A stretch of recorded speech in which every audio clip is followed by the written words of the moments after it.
ನಾಳೆ ಏಪ್ರಿಲ್ ಮತ್ತು ಮೇ ಇನ್ನೆಷ್ಟರ ಮಟ್ಟಿಗೆ ಬಿಸಿಲು ಕಾಯಬೇಕು. ಆದರೆ ಈಗಲೇ ಕೆಲವೊಂದು ಭಾಗದಲ್ಲಿ ಕುಡಿಯೋಕ್ಕೆ ನೀರಿಲ್ಲ. ಎಂಥ ಸ್ಥಿತಿ ನೋಡಿ.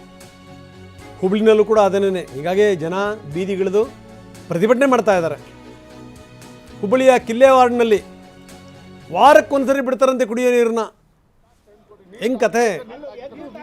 ವಾರಕ್ಕೊಂದ್ಸರಿ ಬಿಟ್ಟರೆ ಏನಾಗಬೇಕು ಹೇಳಿ? ನಮ್ಮದೊಂದು ದರಿದ್ರತನ ನಮ್ಮದು. ಏನು ಅಂದರೆ ಇರೋವಂಥ ನೀರಿನ ಮೂಲಗಳನ್ನು ನೆಟ್ಟಗಿಟ್ಕೊಳ್ಳಲ್ಲ. ಈ ಕೆರೆ ಕಟ್ಟೆಗಳ ಕುತ್ತಿಗೆ ಹೆಚ್ಚಿಗೆ ಬಿಡೋದು, ಅವುಗಳನ್ನ ಡ್ರೈ ಮಾಡೋದು, ನೀರಿಗೆ ಪರದಾಡೋದು. ಕರ್ಮ ನೋಡಿ ಇದು. ಹೀಗಾಗಿ ಹುಬ್ಳಿ ಜನ ಪ್ರತಿಭಟನೆಗಿಳಿದ್ರು. ವಾರಕ್ಕೊಂದ್ಸರಿ ನೀರು ಬಿಟ್ಟರೆ ಏನು ಮಾಡಬೇಕು ಅಂತ ಅಧಿಕಾರಿಗಳಿಗೆ ಲೆಫ್ಟ್ ಆ್ಯಂಡ್ ರೈಟ್ ತಗೊಂಡ್ರು. ನಾವು ತೋರಿಸ್ತಾ ಇದ್ದೀವಿ ಆ ದೃಶ್ಯಗಳನ್ನು.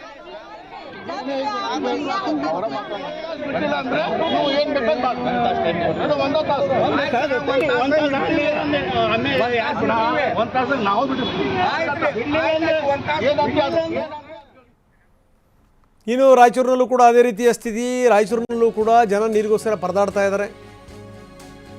ಈಗ ಡಿ ಸಿ ಅವ್ರು ಹೇಳಿಯಾರಂತೆ, ನಾವು ಕೆರೆ ನೀರು ತುಂಬಿಸ್ತೀವಪ್ಪ ಅಂತ. ಎಲ್ಲಿಂದ ತರ್ತಾರೆ ಕೆರೆ ನೀರನ್ನ? ಎಲ್ಲಿಂದ ಬರಬೇಕು ನೀರು? ಬೇಸಿಗೆನಲ್ಲಿ ನೀರು ತುಂಬಿಸೋಕ್ಕೆ ಸಾಧ್ಯನಾ? ಆದರೆ ಈ ಡ್ಯಾಮಿಂದ ನೀರು ಬಂದು ಒಂದಷ್ಟು ಈ ಗುಂಡಿ ಪ್ರದೇಶಗಳಾಗಿರ್ತವೆ ನೋಡಿ, ಅಲ್ಲಿ ನೀರು ನಿಂತಿರುತ್ತಲ್ಲ, ಅಲ್ಲಿಂದ ನೀರನ್ನು ಬೇರೆ ಬೇರೆ ಭಾಗಕ್ಕೆ ತುಂಬಿಸ್ಬೇಕು ಅನ್ನುವಂಥ ಒಂದು ಪ್ಲಾನ್. ಇವತ್ತು ಡಿ ಸಿ ಅವರು ವಿಪತ್ತು ನಿರ್ವಹಣಾ ಪ್ರಾಧಿಕಾರದ ಸಭೆ ಮಾಡಿದ್ರು. ಯಾವ ರೀತಿ ಸಮಸ್ಯೆ ಬಗೆಹರಿಸಬೇಕು ಅಂತ ಡಿ ಸಿ ಅವರಿನ ಖಡಕ್ ಸೂಚನೆ ಕೊಟ್ಟರಂತೆ. 150ಕ್ಕೂ ಹೆಚ್ಚು ಕೆರೆಗಳನ್ನು ತುಂಬಿಸಿ ಅಂತ ಆಗಬೇಕಲ್ಲ ತುಂಬಿಸೋಕ್ಕೆ.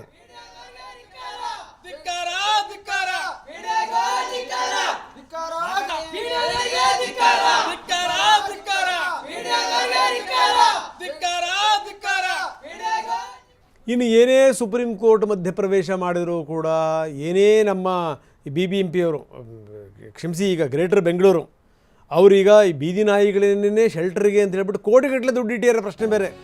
ಆದರೆ ಬೀದಿ ನಾಯಿಗಳ ಅಟ್ಟಹಾಸ ಕಡಿಮೆ ಆಗ್ತಾ ಇಲ್ಲ. ಆನೆಕಲ್ಲಲ್ಲಿ ಆಗಿರೋದು ಅದನ್ನೇ. ಜನ ಸಾಕಾಗಿ ಹೋಗಿದೆ. ಜನರಿಗೆ ಅನ್ನಂಗಿಲ್ಲ, ಅನುಭವಿಸಂಗಿಲ್ಲ ಪಾಪ. ಅಂಥ ಸ್ಥಿತಿ.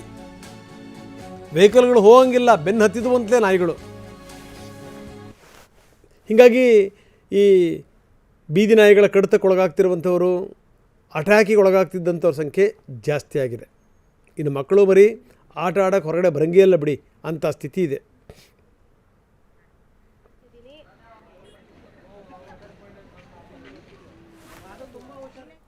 ಒಂದು 3 ತಿಂಗಳ ಹಿಂದೆ ನನ್ನ ಮಗನಿಗೆ 4 ನಾಯಿ ಅಟ್ಯಾಕ್ ಮಾಡ್ತು.